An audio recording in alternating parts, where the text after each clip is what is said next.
Halo semuanya, selamat datang di video sharing bareng aku.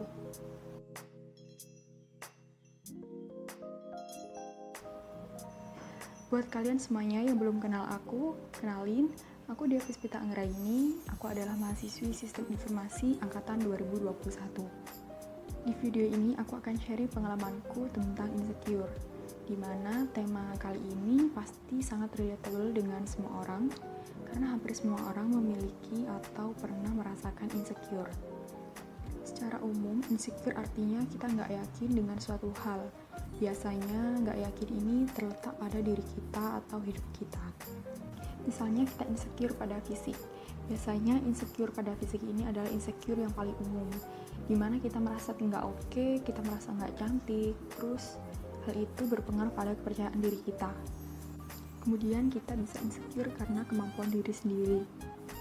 Misalnya, kita suka ngebandingin diri sendiri dengan orang lain. Terus ternyata orang tersebut lebih pintar, lebih sukses, lebih produktif, sedangkan kita nggak bisa sepintar itu, nggak sesukses itu, atau nggak seproduktif orang itu. Selain itu ada insecure di social circle. Misalnya kita nggak pede ngomong sama orang, kita takut untuk memulai percakapan, takut terkesan awkward, takut apa yang kita omongin ke orang itu nyampah, terus akhirnya kita takut untuk dijudge. Pada dasarnya insecure itu wajar, dan aku pun juga pernah mengalami insecure, bahkan sering juga. Insecureku pertama kali muncul waktu remaja. Aku ngerasa kurang pinter, dimana aku ngerasa nggak mampu, dimana aku ngerasa jelek, dimana aku nggak ngerasa sehebat temenku. Orang merasa insecure itu bisa macam-macam alasannya. Bisa karena ada trauma masa lalu, atau ada kejadian yang nggak enak yang terjadi berulang kali. Akhirnya orang itu merasa gak percaya diri, merasa rapuh. Bisa juga karena dibanding-bandingkan atau membandingkan diri dengan orang lain, sehingga tidak adanya apresiasi yang cukup untuk diri sendiri. Kemudian merasa ada yang kurang, lalu merasa gelisah setiap saat. Sering banget juga insecure muncul dari ekspektasi orang-orang sekitar. Misalnya nih, ada orang yang udah nyaman banget, udah seneng banget keluar main di warkop, terus tiba-tiba ada temen yang datang bilang kayak gini, ih kamu nggak keren, kamu mainnya di warkop, nggak di cafe kayak kita.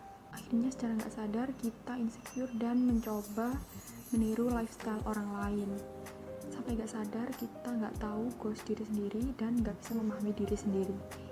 Dulu awal kali aku insecure adalah karena fisik. Aku insecure karena jerawatku, aku insecure karena hidungku, aku insecure karena mataku sipit sebelah. Mereka ngomong gitu semua ke aku. Intinya fisikku gak sesuai dengan standar mereka.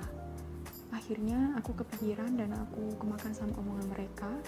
Yang awalnya aku biasa aja sama tubuhku, lama-lama aku insecure beneran.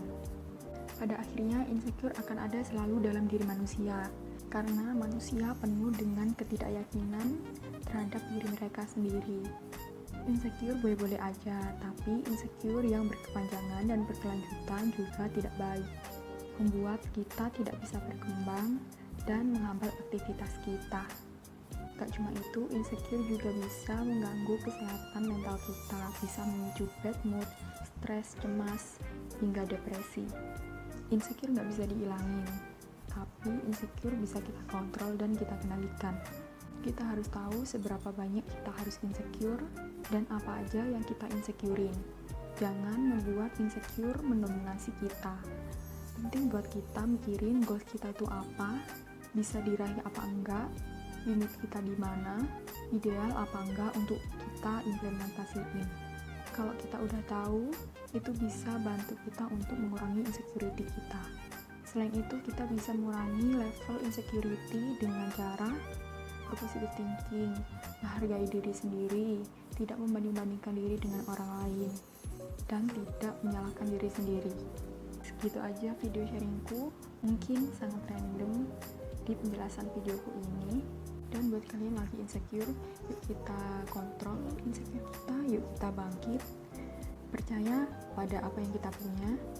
Apa yang menjadi kelebihan untuk orang lain mungkin memang menjadi kelemahan bagi kita, tapi sebaliknya, Apa yang menjadi kelemahan orang lain, mungkin itu menjadi kelebihan kita.